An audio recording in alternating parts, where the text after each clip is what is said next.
Bam. Okay. One more again. All right, 2 seconds.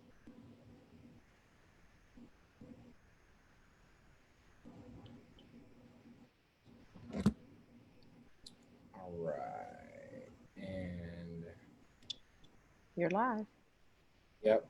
Oh, you see it? Mm-hmm. Oh, you're fast. Okay, right. All right. And we're off. Okay. So thank you everybody for bearing with us. This is our last panel of the day. As Viola Davis says, like you my last little girl. You is kind and all that other good stuff. So I'm joined here by two extraordinary women. Let me give some context to this again, very last panel of this year's odd COVID Zoom personal data day. I'm joined by Amy Hawn Nelson, who is at the University of Pennsylvania's AISP, which stands for the Actionable Intelligence for Social Policy Initiative. And we'll get into what the AISP is and what she does over there, as well as Tawana Petty, who is the director of the Data Justice Program at Detroit Community Technology Project. And Tawana actually wears a bunch of other hats. I had to amend her profile on the Eventbrite a few times because, as you can see, her hair is dope, but she still wears a lot of hats, which I don't understand. And so as we get into to these two women and what they're doing and how they came together, maybe we just start with just some very brief overviews of sort of what you're doing, what thrusted you into this the data space. And so maybe Tawana, what you doing? What you been doing? How you doing? And what have you been doing? Yeah. How you doing, James? It's always good to see you out here doing the good trouble in the world. Yeah, trying to. Um, so as James indicated, my name is Tawana Petty. I'm a lifelong Detroiter. I direct the Data Justice Program for Detroit Community Technology Project. I also convene the Detroit Digital Justice Coalition. I am a non-resident fellow at Stanford University's Digital Civil Society Lab, and I co-lead our data bodies. And that is a participatory, well, start off as a participatory research project that then launched into more of a sort of initiative across 3 cities, with organizers concerned with the ways that our digital and data information is shared, stored, collected, and utilized to either prevent our livelihood or make our livelihood. And so And I'll so just briefly say that. that was good. It was, yeah, wrapped in a nice little box. No, that's perfect. Right. I'm also, as many of you know, born and raised in Detroit. We met in Detroit on another panel, and Tawna is the only other person I know who also has the same name as my mother, and so like she's instant family. Right when we met. Anyway, I won't get tumble down that rabbit hole too much. New family. I had a 30-minute call set with Amy, and it ran, you know, way long, talking about sort of the way the world works and how we can operate it better. So, Amy, can you give us just a brief overview of what the AISP does and what it is? Sure. So I am a native lifelong Charlottean. So I live in Charlotte, but I work remotely, even pre-COVID, for University of Pennsylvania. My work is national, so I can do that. And AISP supports government agencies in cross-sector collaboration to help share and integrate data. We mainly do we're not technologists. We are more folks on the data governance, kind of legal, ethical, privacy, risk versus benefit side. I do a lot in like just one-on-one technical assistance with folks. And then we do a lot of what we call like knowledge generation. So my background and what I still do a lot of in my own community is community engaged research. And I'm mainly a qualitative researcher. So my work is generally around like looking around, getting stories from people, and then putting knowledge together. So we do a lot of that at AISP. We generate documents. A lot of them are collaboratively generated, like the toolkit we'll be talking about today.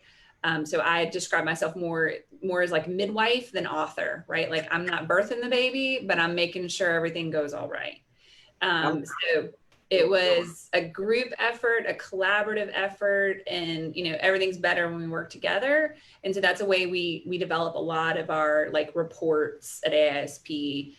They're from a lot of people, not just 2 or 3 people sitting in a place disconnected from other folks. So let's get right into this toolkit. So the title of this session is Centering Racial Equity Throughout Data Integration.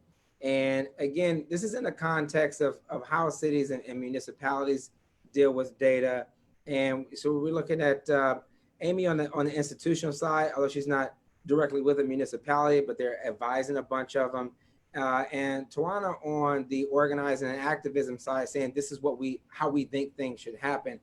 The most extraordinary thing to me about the two of you is how you've figured out how to come together and use like language to communicate better with each other. I think often as an activist and knowing activists who are in a lot of different areas, focused on a lot of different things, there tends to be this sentiment that that we can't figure out how to use, again, like language to start to facilitate the process of change management. I feel like I'm being too wordy even right now, but oh no, or maybe not. So I guess I would love to start with sort of in the origins of the AISP, and just specific to this toolkit for centering racial equity through data integration. And I'm going to think about integration as collection, but I want you to correct me where collection is not adequate for the actual word integration, or Amy, that is. But I mainly want to ask you, what compelled you to try to figure out how to do it right, where you're basically doing this sort of ground up identification of what data is and who it is of, before you integrate it with the institutions that are our municipalities that are arguably crippled, meaning they don't have the sort of staff that, say, a private institution might have to explore this. Not that they get anything right many times either, but that's a bit of a crazy question, but it's not, it makes total sense to me. This is where our call ran way long last time we talked. It did. Yeah. It's not a bad question asked. Yeah, I mean, just a couple pieces. One, like the work of AISP is based upon research and evaluation and work using administrative data that's been done by other people. So we looked around and looked at best practices, and all this work is trying to improve the lives of individuals, of residents, right, is the way we think about it, because a lot of our work is very geographically constrained. We mainly support cities, counties, and states. So we looked around, and we do a lot of TA around these groups, and we had a lot of people saying, like, we need help here. We know there's bias in our data. We know our institutions are failing our residents. We see the disparities. Like, no matter what analysis you run, you see disparities, and we just don't know what to do about it. And so in our normal way, we like theory, but that's not how we drive our work. So we looked around and we just couldn't find anything. We could find bright spots, like our data bodies that Tawna authored. We could find a lot of bright spots and a lot of great pieces, but not the type of like large institutional organizational change that we like to lift up. So we tried to figure that out. It took us a couple years. Like, we started this work in 2017, and we just released the toolkit in June 2020. So it took a while. Yeah. The process was a process, right? It was the process was try to be authentic, but it was hard. I mean, like, we laugh. We first started out, like, our first session, we had terms. Everyone submitted terms they thought we had to like define and operationalize before we move forward. We had 150 terms. Well, talk about that. So there's another document that we've been trying to push out to people in email blast separately from the toolkit. There's an intro to data. Is it data integration or data collection?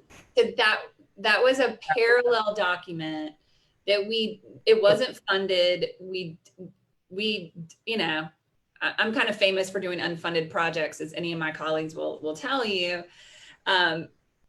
But it was this parallel document because what we found is we had people like Tawana and other people that were very versed in racial equity, very versed in like systemic inequity, institutional racism, you know, all these deep spread issues with our policies and our practices. And then we had people who really understood like the technical infrastructure, like how you link, you know, what approaches, what type of data architecture you need. And you had some people that could talk both languages. We did have a few of those. Tawana, I think, would be in that category, but they're very unusual, right? So we had to bridge the racial equity content knowledge with the data infrastructure knowledge. And the racial equity knowledge is there. There are lots of documents that can do that. There's an amazing wealth of resources to onboard people to those really important concepts and get them built up to speed. That body of knowledge did not exist for the data integration piece. So we had to create it. Yeah. Yeah, I think merge the two.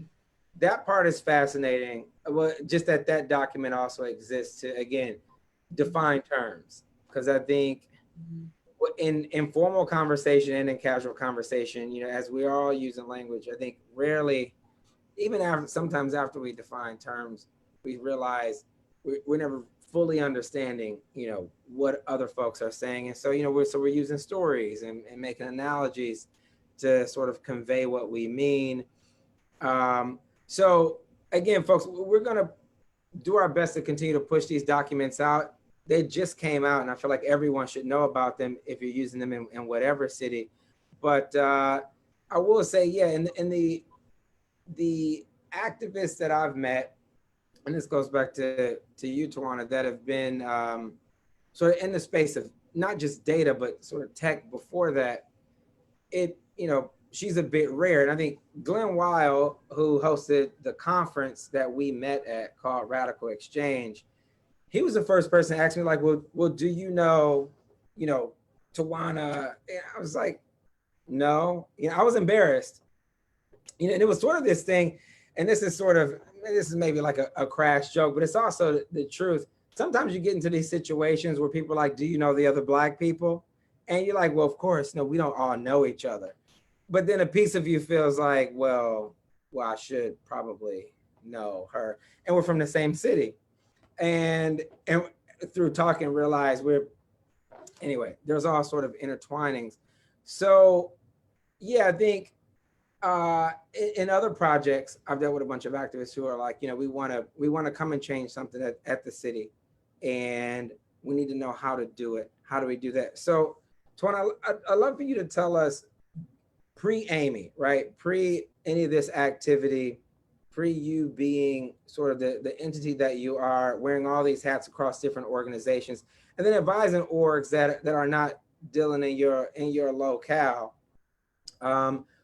What was the experience like trying to figure out how to bring in any sort of racial equity, racial justice into wherever you want to go, whether it's the data collection community, the broader surveillance community, you know, access to resources and internet, you know, this goes a lot of different ways when you think about how our communities are dealing with just sort of a dearth of access to tech in general.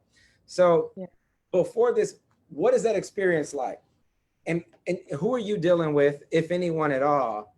And by the time you run into an Amy, are you just sort of like pounding the table with what's not happening? I mean, give me sort of any color about what the landscape is like, if that's a decent question. Oh, it's a decent question. I mean, I feel like, you know, I'll put it like this. I've spent a tremendous amount of time pounding the table with government institutions, with law enforcement, with corporations, with nonprofits, you name it, and saying like, these are the ways that our community members are experiencing these systems that you keep innovating. And who are you talking to when you decide that this is the solution that we need? Because what I'm seeing is a lot of disparity, a lot of marginalization, a lot of targeting, a lot of surveillance, and we're living under what I don't like to call, but I frequently call the biometric industrial complex, where every aspect of our bodies is being utilized for profit. And so when folks are saying like marginalized communities, I live in a whole entire city that's Black. 80% Black, had a median income pre-COVID-19 at $29,000 a year. And since COVID-19, 40% of the residents here have lost their jobs. And so how do we respond to that? More surveillance, more hyper policing, more militarization, more, more innovative, quote unquote, solutions to public safety that don't include resources. And so by the time I met Amy and Amy reached out, I was like, I don't know about this. I'm like, because I feel like I'm talking, till I'm blue in the face quite often, right? And almost always in resistance to this new thing, and you probably experienced this.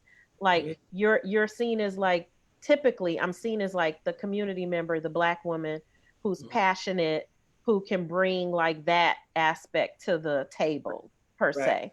But I really felt some genuine concern in all of my dialogues with Amy, and I'm a really good read of character. And so I was like, I'm going to give this a chance, and then Tamika Lewis, another one of my comrades, was also like vouching. And they're a comrade, also a co-lead of our data bodies, which we did over just to give you a brief idea of what our data bodies is over several years, we did research across 3 cities, Detroit, Charlotte, and LA.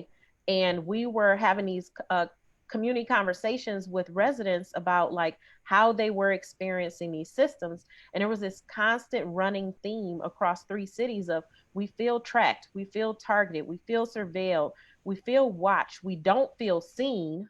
And these systems are communicating with us, but they're communicating with us with the intent to extract data or to marginalize us from resources. But when we need information, we're unable to access that information.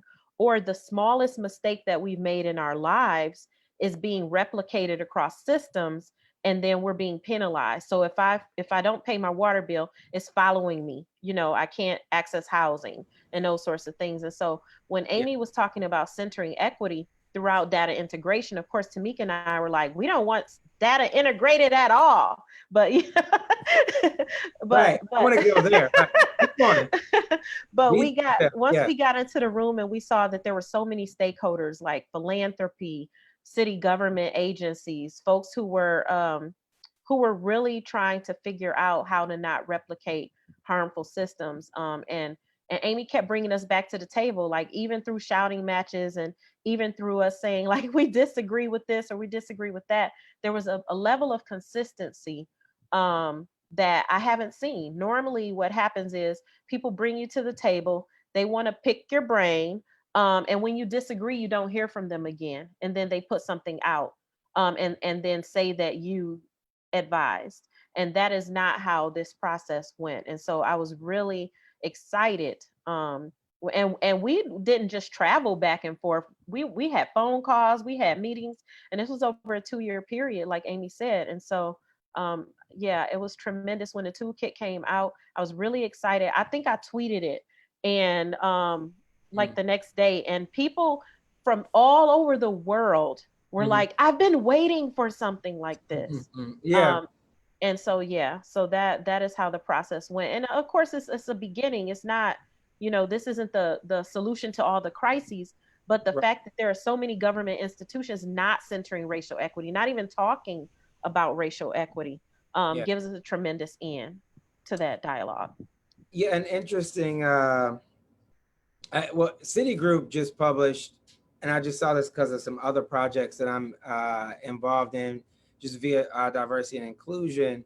But Citigroup just published a paper, I think like 2 days ago, that said that we're missing about $16 trillion in GDP just in this country alone, based on systemic racism. And it's just because of the lack of access to resources, banking resources, but also the ability to distribute authorities per valuable entities, whether they be institutions or products or you name it.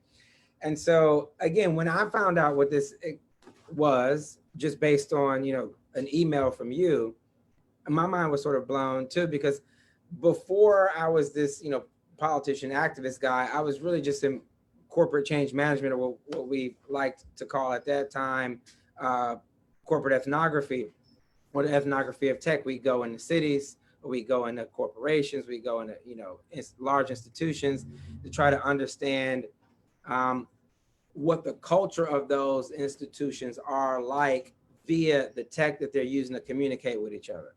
That's a bit long-winded, but these frameworks are absolutely necessary if we're going to see sort of real change come into play. So let's just talk about if it's possible, Amy, is it possible to sort of bullet point some of what the toolkit is? Definitely. Yeah. I mean, we try to make it an intuitive framework. So if you think about any kind of data use, and if you're, you know, listening to this right now, you probably have some kind of, I mean, we all have experience with data, right? I see data as information. All of us have experience with data and information in some way. So you think about the process, right? So planning is the first step. And then you have, you know, data collection. So you got to kind of plan what question you have, then you got to figure out how you're going to collect that data. Maybe that data already exists. That's the data that we mainly focus on at AISP, is what's called like administrative data reuse. So we're reusing something that already exists for a different purpose. So because of that, you have to be really careful about it, right? Because it wasn't collected for the purpose upon which you're using it. So data collection, and then the next step is data access. So that really gets at this like democratization of data. We talk a lot about access within the toolkit. I personally think we have a lot of data that's open that shouldn't be, because I see it as a privacy issue. And it's just incredibly, I see it as discriminatory. Some people would find fault with that word. So data access is a focus we look a lot at. And then data analysis. Wait, but does that fall into the access category? The potentially discriminatory data? Yeah. That's an access problem. Yeah, so we talk a lot about like what's open, what's restricted. So in my world, I work a lot with restricted data. So data that can be used legally and ethically if you do it really carefully, right? And then there's some data that's just unavailable. Either it doesn't exist or it shouldn't be used. Like a good example I commonly use is like domestic violence data. That data exists. We have shelters that store that data. In my opinion, in my experience, have found very few examples where the risk is worth, or where the benefit is worth the risk of disclosure. So that's an example. Yeah. That's a good one, because the panels right before this, there were a lot of folks talking about data collection, mainly outside of this country, about domestic violence data. So really, for me, you know, being a guy who wears a blue suit most days, just sort of mind-blowing stuff coming out of Bosnia and India. But really risky data collection. Yeah, but oh yeah, that was the question. So in your experience, are these sort of community-based organizations or nonprofits collecting that particular kind of data, or is this data that is resting at the municipality? It's both. They're regulated different ways, and I think that part matters.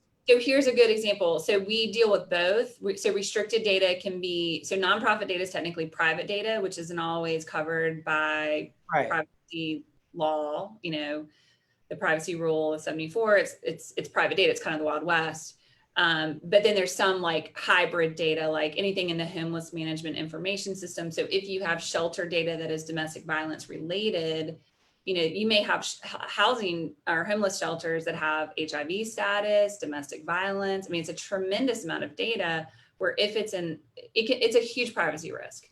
So it legally can be shared. And in some cases it may be ethical and a good idea, which is like our 3 parameters. any kind of data access and use should be legal is the lowest bar, Okay. ethical, and then a good idea. So DV is one of those, it's probably not a good idea. Right. So that third piece is and Yeah. probably should be something that is more sort of bureaucratic. Who's saying it is a good Yeah. idea? So there's a lot of data that's Right. open or Right. green. We like green, yellow, red. There's a lot of data that's open that probably just isn't a good idea. It's legal. Some people may think it's ethical, right? Because ethics is a very expansive space. But a good idea, you know, is also important. So think going back to the data life cycle. So planning, data collection, data access. The next stage is data analysis. Yeah. So when you're analyzing data as a community-based researcher, I feel very strongly that you have to pull in people that are in the data because they're going to have different explanations for what you're seeing than, you know, maybe someone without lived experience or somebody who doesn't know the context, right? So we talk a lot about processes for analysis, and that's a good place for like staffing is really key. The like simple example I give here is in my old. Yeah, what do you mean by staffing? Yeah, so in my old role, I led an integrated data system here in Mecklenburg County.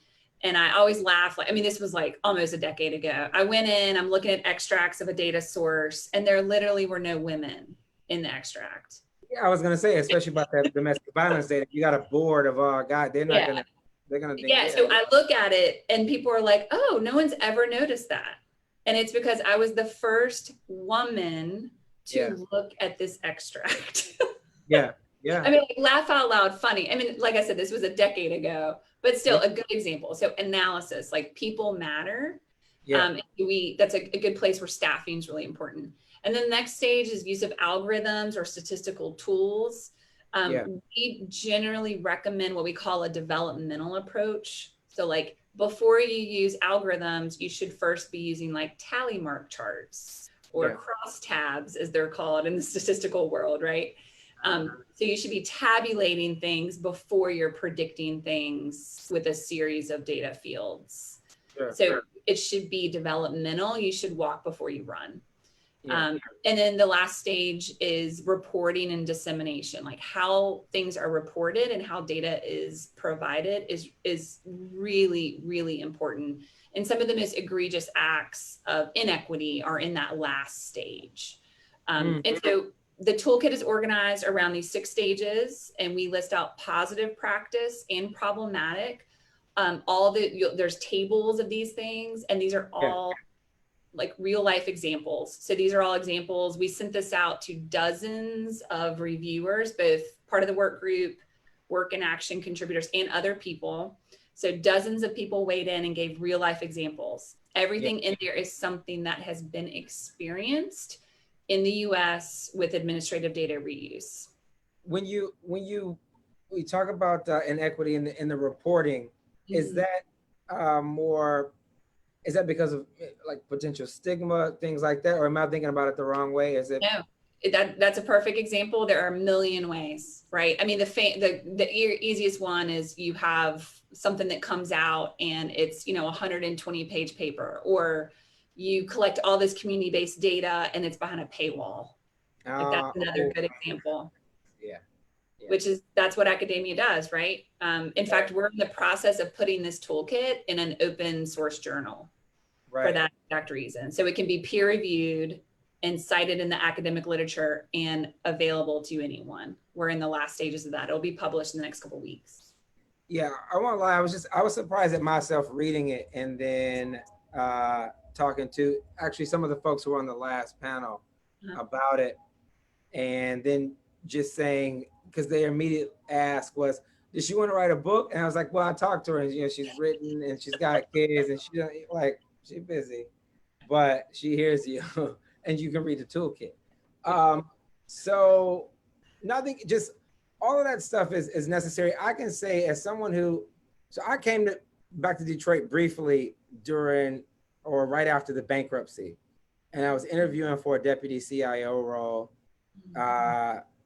In my opinion, only because I hadn't been a CIO for a municipality before. I remember they were sort of teetering between the CIO in Louisville and who was the CIO in Detroit now. Her name is Beth. And the former CIO in New Orleans. And as the teams were talking about how this city comes out of bankruptcy and what sort of tools and tactics it has, folks like Socrata, a corporation out of San Francisco, who does a lot of open data platforms, or they sort of have a skeleton open data platform. They have representatives at the table, but I can tell you, at no point were we thinking about even and I feel guilty saying this now, but I think that was 6-7 years ago. That was 2013. Man, it seems, I can't believe it was that many years ago, but it was around 2013. And we were not taking into account any of that stuff. Tawana, just, I guess, because Detroit is, I guess, relevant here, what was going on in your world, and if you can remember, in that sort of 2013, 2014 timeframe, from this standpoint, was this an issue then, or are a lot of your initiatives newer than that? Were folks talking about this sort of thing? I mean, yeah, I can tell you our language was contrived bankruptcy, if that gives you any indication of where we were, and what we were writing, and maybe not thinking of it from like a data analytics or data integration standpoint or perspective, but understanding the power of narrative, right? And the power that narrative has on policy making. And so, you know, Detroit being, and I say this all the time to anybody who will listen, you know, I'm 40, just turned 44. I had to remember how old I am, 43, 44. Anyhow, just had a birthday. I can't remember. So, but for the last half century, or my entire life, we've been under a particular dominant negative narrative. And that type of narrative, which I consider narrative like data, right? It's like this compilation of ideas and thoughts, images, and all sorts of ways that people articulate your existence in the city. And so because of that, so many things get implemented here that get very little resistance. People just kind of go along with it because that's what the data says. The data says that the people in Detroit are hopeless and helpless and can't take care of their property, and they're violent, and, you know, and all these sorts of things. And so when the bankruptcy came to the city, we just saw it as another opportunity to grab the water, and other types of significant infrastructure here. And so, so we were having a dialogue, not with this specific verbiage, but we understood, those of us on the ground who have been fighting these systems for a long time, or trying to make them more racially equitable. We understood that the narrative or the integration of these systems that were having one particular dialogue were having this sort of negative impact on how we were able to make a livelihood. And as you can see, post bankruptcy, there's only about a 3-mile radius of the city that is experiencing any sort of vibrancy. And so, and they've rebranded the different, those neighborhoods weren't called what they are now. Right, absolutely. Complete and total erasure.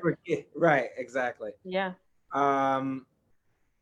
Just, again, I wanted to sort of leverage these personal stories to I guess drive home, because I think this is valuable for not only like a Detroit, but again, you know, Charlotte and Baltimore, and, you know, Philly, a much bigger city, but even, you know, the Clevelands and the Pittsburghs and parts of New York. We deal with a group here, and you may be familiar with them, Silicon Harlem, who's here uptown in Manhattan. And they're leading some arguments around, again, like internet access, but also data collection, et cetera.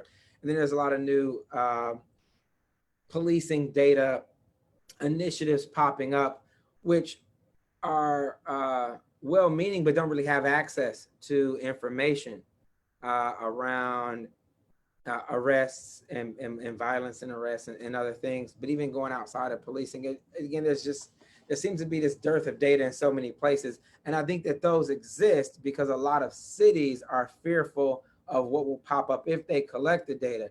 And what in my work I'm regularly trying to communicate to these folks is, if you have a plan to get better, a lot of people are willing to accept you where you are. You just have to tell them how you're going to methodologically get better at collecting data, reporting out about folks, and assessing that data. So I guess use the last three, not in a chronological way, of the AISP toolkit. So we're almost sort of coming up on time. I know that you all are sort of on the ground doing the work regularly. Is this the kind of work? I feel like I already know Amy's answer. Just going to be. I'm curious to know if you all would be interested in leveraging a toolkit like this to engage large non-governmental institutions and for-profit institutions, right? So government is large and complex and has its issues. Can I rinse and repeat this in other places? If not, off the top of your head, what would you modify? Is that a bad question? Again, I'm just coming to this with sort of, I didn't write these down. I mean, so in full disclosure, we get a lot of inquiries. I'm getting a couple a week, and they're from, I do have private sector inquiries. I mean, we mainly deal with government data because that's frankly what AISP does. Like that's our lane, is administrative data reuse. But I personally have a lot of experience with nonprofit data because a lot of data integration efforts is about connecting government data, what the organizations need who are supposedly, hopefully serving communities, is connections so they can, improve services and outcomes ultimately. And that's really hard to do. So you have a lot of these CBOs and nonprofits who are working blind, right? So you have like school-based nonprofits that have no school data. And so a lot of what I've done in my career, and I've done this through AISP as well, is help make those connection points. So yeah, I think there's tremendous applicability to nonprofit data and for-profit data. And I think we have a moral imperative to demand that government get it right. Yeah. Like private companies aren't well, I mean, at the rate we continue to privatize things, maybe, but at this point, government still is in charge of services for improving the lives of residents. And so just because it's hard and just because it's burdensome and no one's off the hook, right? Like that's the whole point. So we do I do quite a bit of presentations about this topic. And the one place I land always at the end is like, there is something for everyone to do. The toolkit is very clear, like no matter where you are, whether you're a data owner, a data steward, a data custodian, a caseworker, a website designer, like no matter who you are in an organization, there is something you can do today to acknowledge and center racial equity. And the toolkit gives very clear examples of that, both like in those tables of practices and also in examples of people doing the work right now in the US. Tawana, I feel like you were going to say something. Yeah. No, yeah. I mean, I was just going to say, imagine if law enforcement was being trained on something like centering racial equity throughout data integration, and imagine the impact that could have on like biometric surveillance, right? Or any of the other systems that are put in place that have sort of a targeting framework that's really a lot of times replicating dirty data or like predictive models that continue to target the same neighborhoods over and over and over again, that start off with profiling, and because you get a bunch of people profiled, then now you have this data that says that's a dangerous neighborhood, and then you just keep replicating that. So imagine if institutions like that were being trained on something like this toolkit, right? Like I said, it's not the end all be all, but it really has opened up an opportunity to have this type of dialogue with various types of people who don't even own organizations, or aren't even, like Amy was saying, who aren't a part of corporate institutions or governmental institutions, and they just want to be in a deeper dialogue around what it even means to center racial equity. And so like this toolkit has been used in various ways that don't include governmental institutions, but also it needs to be in the hands of governmental institutions, Yeah. and particularly institutions like law enforcement, who are rapidly being entering into relationships with corporations who are targeting them because they want this data, and they want to be able to leverage this data, and they're not caring about the impact on the other end. And Right. so, yeah, I think that it can be used and analyzed for various uses. Yeah. I honestly looked at it. And again, I was surprised at how sort of, I was surprised that I was reading it. You know, you get a document, you go, yeah, this is nice, whatever. And you throw it in a bucket with stuff. You're like, yeah, we're going to do a thing around this and we'll call some people in and we'll send a video out. But no, you, and really reading it, the way I felt about it was that it was sort of a DNI framework for this. And um, I would like to, especially, you know, we got a bunch of political races coming up here in 2021 for city council. And, you know, in New York, a city council seat is like being the mayor of Cleveland. And I mean, you're representing about that many people. And so I've just been thinking more and more about, because a lot of people come to me and go, how do we talk about the tech?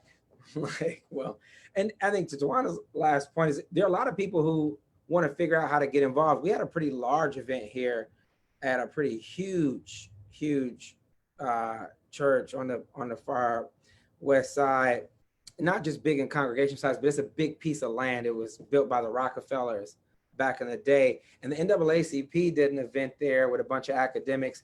And I was shocked to see how many people there came to talk about personal data use. It was not my event. I was just sort of invited as a guest. I was not asked to speak. Slightly offended by that. But there were a lot of people there who were just intrigued. People know that something is happening. They just don't know how it's happening and how to get involved. And there were conversations around what can we bring into our community boards, which is it happens sort of council district by council district here in the New York boroughs. And then we have other boards that deal directly with the police precincts that filter in the community. So there's a lot of local infrastructure, normally run by old ladies who are building tenants association presidents. We all live in, you know, buildings out here. And again, they're curious about what sort of tools and tactics they can use to start to erect new infrastructure in these old institutions, whether it be the police or the municipality or you name it. So I've exhausted all my questions. I wanted to sort of put that on display so that I have some content to throw with the, I'm an activist, so I'm gonna, as I push this document into more people's hands, like, look at these two, like, hear them out. You don't have to hear me say it.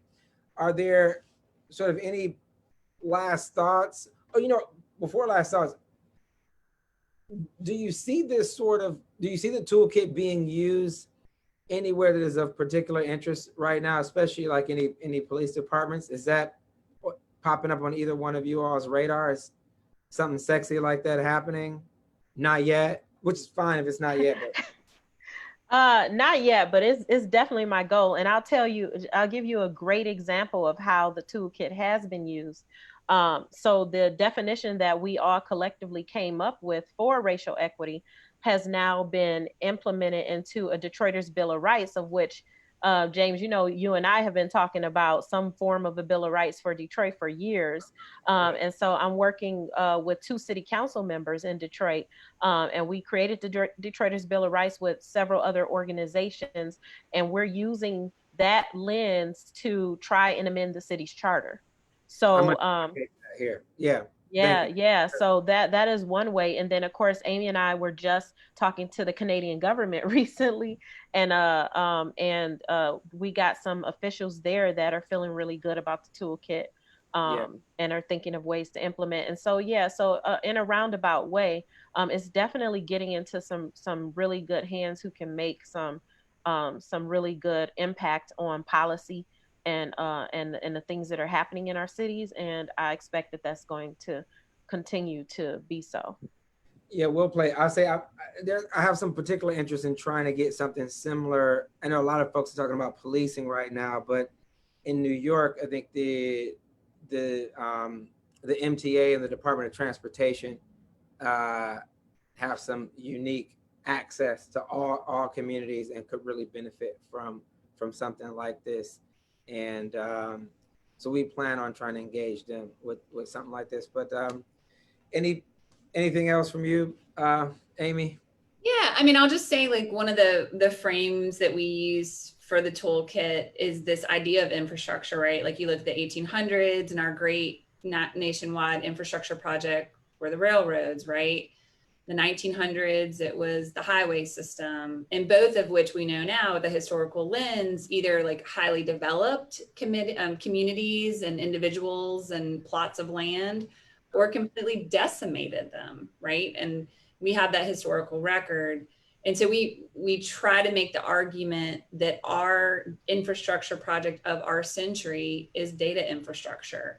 And we can either contextualize it appropriately in a historical context with the lived reality and the historical reality of residents in our country, or we cannot. And if we don't, we're going to make the same mistakes we did with the previous, century focused infrastructure projects. So like we have a time to do it right. Yeah. And so we hope that people think about it, because all of these are design decisions and a lot of them are fairly simple, you know, and a lot of, for example, like data collection, it's as simple as like, don't force that field. A lot of times it's like a keystroke can be the difference between equity or inequity for that specific field. So the main plea of the toolkit is to acknowledge the racialized history and context of our lived experience and the data that describes that experience, and then build that into how you look at infrastructure. Okay, perfect. Thank you. Thank you both for taking the time on Friday at 4:30. Thank you, really. That's all I got. We'll be in touch. We'll be sending some emails out. Some people may bug you. I get that there are capacity issues, but thank you for being available. James, right. I want to say one thing really quick. I want to say I would be remiss if I didn't say compliment the toolkit with the Digital Defense Playbook, which is our data body's digital defense playbook. So that's odbproject.org. And I think that they're a good way to bring people into, like, that has like some exercises, community stories and things. And then you can bring people into the analysis and take them over to praxis with the Centering Racial Equity Toolkit. What really cities? Oh, go ahead, Amy. Yeah. No, I was saying they're really complementary documents. I just co-sign everything that she just said. I love the Our Data Bodies work. It shifts. Yeah, we gotta do some targeted emailing on this in particular to say 1, 2, 3 step, digest this, like take 2 of these, call us in the morning. This is where we should start. But Tawana, just, and I feel like now we're getting off into another tangent, but what were the other, you mentioned 2 other cities outside of Detroit that were some of the folks from Our Data Bodies, or maybe you didn't. She did.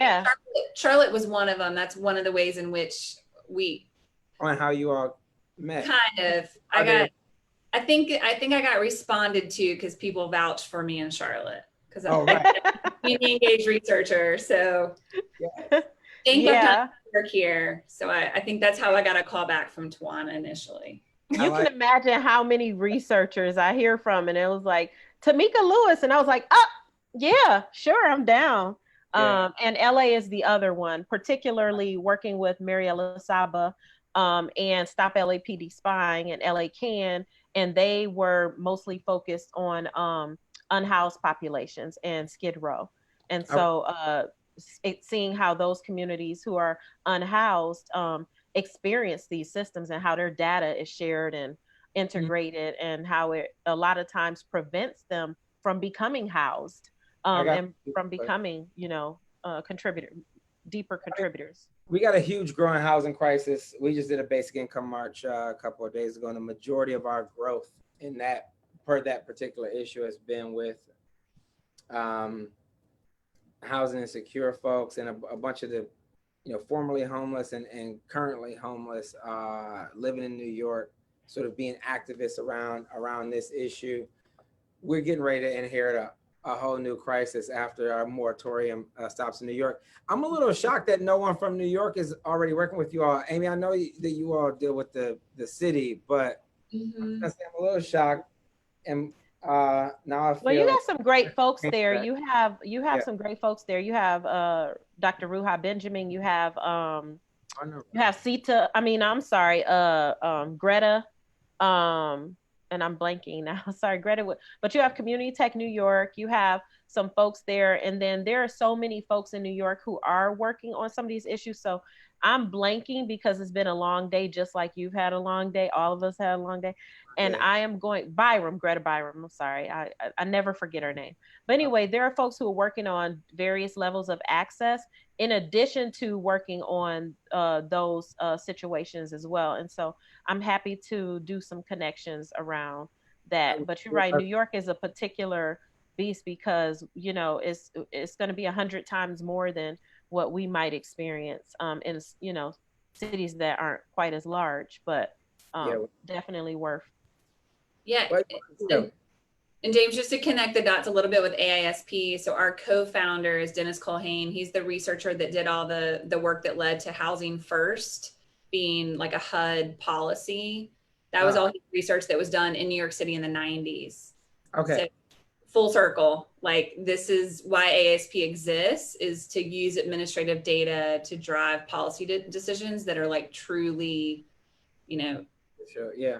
Shifting policy in a good way to support residents. Yeah. Okay. And of course, the Poor People's Campaign has folks everywhere. Yeah, they're here. Yeah, we're working on. Yeah. Yeah, that's a good one. Okay. Well, any intros you have? Because I mean, we're gonna figure out how to do something, hyper local on the ground. Because well, again, I'm embarrassed when you go, Detroit, Charlotte, LA, and not New York. Just on a personal note, but also it's just this is a conversation that we're trying to, and we had some of these conversations earlier in the day with some California and ATL people about how we filter in these talks about data into whether it's our regular business life or regular, activism life or regular governmental lives. And so anyway, we want to do a better job of that. So so thank you. Thank you both. Thank you. Thank you, everybody. Right.